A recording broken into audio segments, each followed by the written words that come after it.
Sur les 433 communes dans le département, 428 adhèrent à l'association des maires et ce matin, ils étaient environ 200 à avoir répondu présent à cette assemblée générale.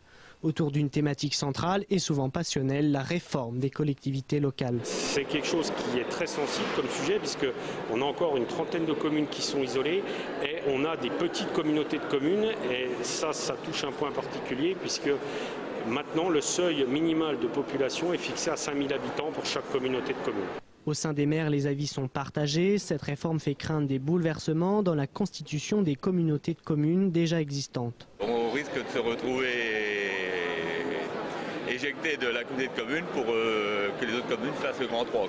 On risque de se retrouver dans une autre communauté de communes et on ne sait pas laquelle, c'est ça. Et pour le moment, on fait des projets avec la communauté de communes Celles-Mel-Coteau et on ne sait pas si on restera ou pas. Nous sommes en intercommunalité depuis 40 ans dans notre commune.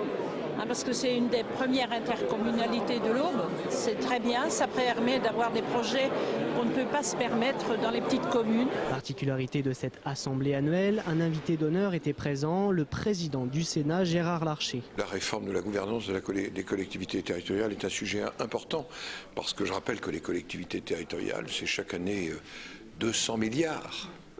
J'allais dire de budget, c'est une trame de 550 000 élus locaux qui est une trame citoyenne et en même temps c'est 71% de l'investissement public. En mettant en commun un certain nombre de compétences, on peut mieux maîtriser les coûts, ça c'est la dimension de l'intercommunalité, on peut mieux répondre en termes de services publics. Je pense par exemple au service de la petite enfance ou l'accompagnement des aînés, voilà des sujets qu'on doit mettre en commun, mais aussi un certain nombre d'aménagements et d'équipements. On n'est pas là pour le faire ni à marche forcée, ni, j'allais dire, de manière autoritaire. C'est place au dialogue et au partenariat. Une concertation est bien sûr prévue. Les communes, les syndicats de communes et les intercommunalités pourront rendre leurs propositions d'ici 3 mois.